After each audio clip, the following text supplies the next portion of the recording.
¿qué haces cuando llegas a ese punto?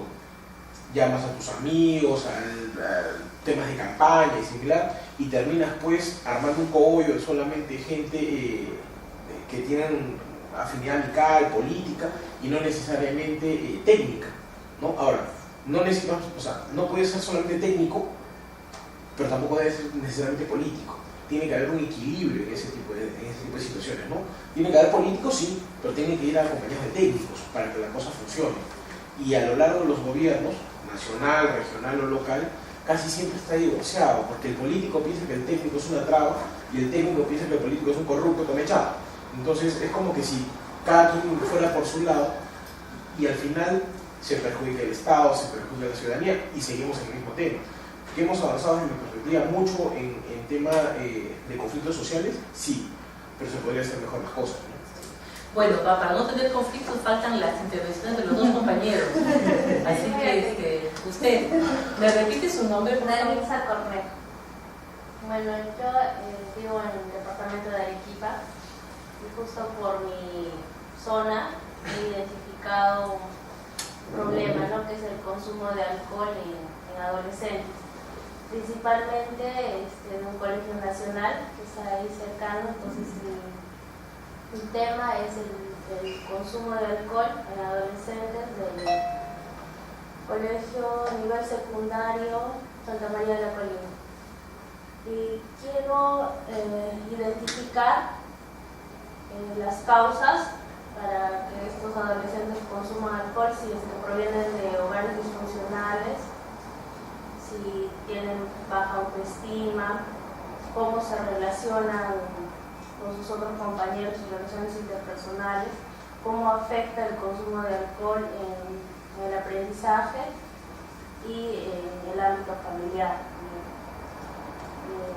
Estoy verificando la bibliografía de Jean Piaget, de la teoría del aprendizaje, también revisando lo que es Sampieri para lo de la metodología de investigación, de Vygotsky también para comparar, contrastar. Y bueno, yo he pensado en utilizar lo que es la entrevista, visitas domiciliarias y encuestas también a los profesores, a los padres de familia y a los alumnos. Qué bonito tema, ¿no? Bien bonito. Usted solamente va a investigar un colegio, lo cual es perfecto, sí, para referirse a esa circunscripción. Entonces su hipótesis y toda su investigación está circunscrita a ese ámbito, sí, lo cual le va a permitir a usted manejarlo de una manera apropiada. Ahora, el consumo de alcohol entre adolescentes es terrible, ¿no? Usted lo que puede hacer es, en la parte general, como hemos conversado con sus compañeros, de repente usted colocar las estadísticas que existen a nivel nacional y de otras ciudades. Creo que Junín, creo que Huancayo es la que tiene el mayor consumo y lo temprano. Entonces usted puede hacer un bonito gorro de entrada de situación para que luego vaya a Arequipa y de ahí al Colegio Santa María, ¿no? Entonces tiene que usted crear un tema muy bonito con que va a poder definir con mayor facilidad, ¿no? Porque tiene que identificar las variables, o sea, el consumo, las razones, el tema de familias, ¿no? O sea, tiene identificado ya 3 o 4 variables para poder armar su ecuación metodológica. Me parece sensacional, ¿no? ¿Algún comentario sobre el tema de Danitza? De repente usted, doctor, que ve todos estos casos familiares todos los días. No sé, enfocarlo quizás por el tema de... Un comentario. Si vas a entrevistar chicos, permiso del padre, ¿eh? Sí. Permiso del padre o de la madre. Y no les puedes tomar fotos si es que ellos no te autorizan, ¿ah? Sí, lo tengo. Gracias. De repente también enfocar en el tema de repercusión al entorno familiar, ¿no? O sea, los hermanos, por ejemplo, menores.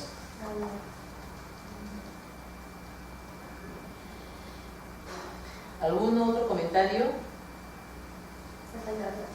No, es que usted no tiene que hacer eso.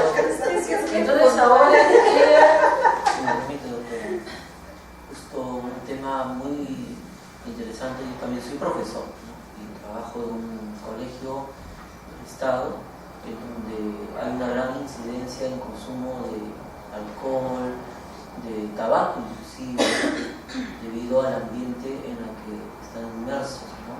Y donde contribuyen factores como los medios sociales, los amigos, el entorno inclusive familiar, en la que a los jóvenes y adolescentes desde temprana edad les envían a comprar precisamente licor, los mismos padres, y eso determina de que el alumno vea esto como algo natural. No hay, a pesar de que está la prohibición expresa de que no deben consumir alcohol menores de edad, sin embargo es en la misma familia la que motiva el consumo del alcohol 13 a 14 años, tanto varones como mujeres. La semana pasada se celebró las bodas de oro en el colegio y, oh sorpresa, el que menos con una botella en la mano. Y no había manera de decirles, ¿no? Prohibir el consumo de alcohol dentro de la institución educativa. Eso está prohibido. ¿De los menores? De los menores. Wow. La promoción de los primeros, el que estaban celebrando, ¿no? Y esto es algo que culturalmente ya está siendo aceptado y, como usted dice, se refleja no solamente en el aspecto social, sino también en sus aprendizajes. ¿Qué tipo de alcohol es el que consumen normalmente? Ron también es alcohol etílico. Pasa que también habría que ver el entorno, por ejemplo, el entorno donde está haciendo, qué tipo de alcohol es. Por ejemplo, en Huancayo toman primera o yonque, ¿no? Que es diferente a tomar cerveza. Por eso es interesante ver qué tipo de facilidad tiene y el costo. En Cajamarca cuesta exactamente, o sea, este tema de alcohol tiene también un tema económico, o sea, que el chico puede acceder a una botella de yonque o primera por un sol en Cajamarca, mientras que acceder a una cerveza es más difícil. Entonces, de repente es ahí el tema de accesibilidad al alcohol, o sea, qué tipo de alcohol que dirían solamente como un punto de referencia. También darle un enfoque delictivo, ¿no? O sea, la tendencia al alcohol, o sea, ¿qué me puede conllevar eso? Por ejemplo, tuve la oportunidad de conocer un caso de que un muchacho, creo que tenía 15 años, cuando estaba en un juzgado de familia, había unas menores infractores, y llegaron a cometer un robo de un establecimiento comercial. Y al hacerle los cuestionamientos a ese chico, quizá estuvo en el lugar menos indicado y en el momento menos indicado, porque bueno, estaba en su grupo de colegio, se habían puesto a tomar y aparentemente dos de ellos tenían tendencia delictiva, ¿no? Y él estaba ahí tomando. La cosa es que se llega a concretar este robo y de un momento a otro él no sabía ni dónde estaba y le dijeron corre. Empezó a correr y lamentablemente tuvo que chapanear ¿no? Entonces todo lo que puede generar este tipo de comportamientos, ¿no? Y por la magnitud del robo, este chico tuvo que ir a un establecimiento correccional, ¿no?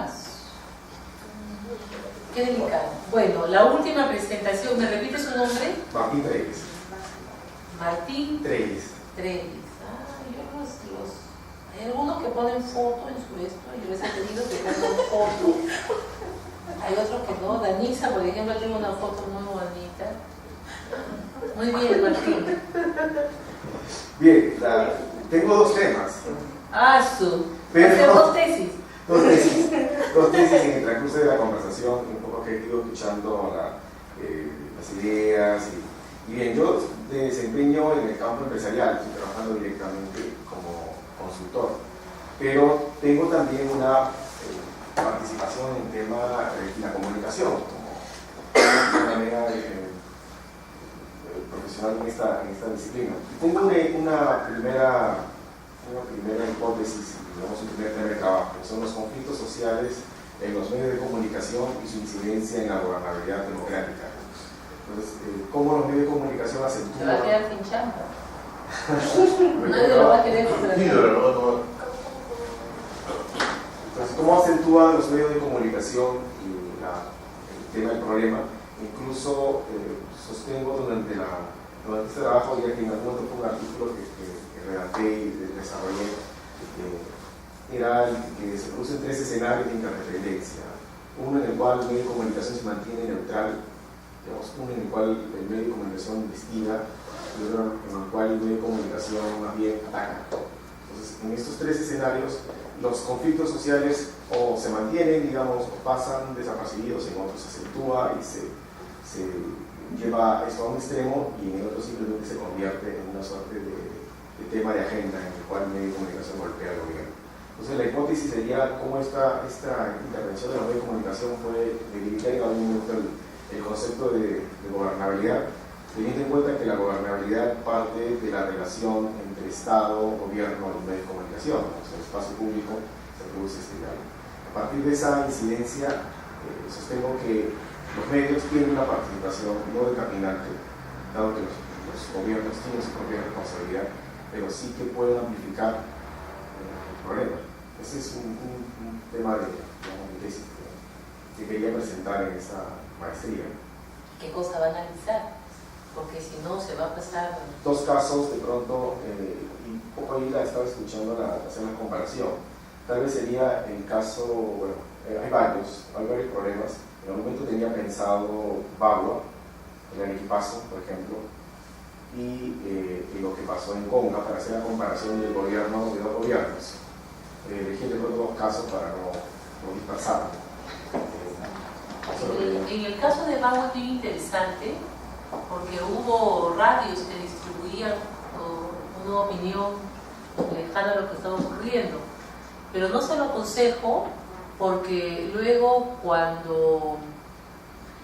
estos medios presentan una serie de reclamos al MTC, porque el MTC les aplica una multa. Entonces, a través del tema de la multa, ellos tapan el rol que habían tenido como medios de comunicar algo que no era lo que estaba pasando.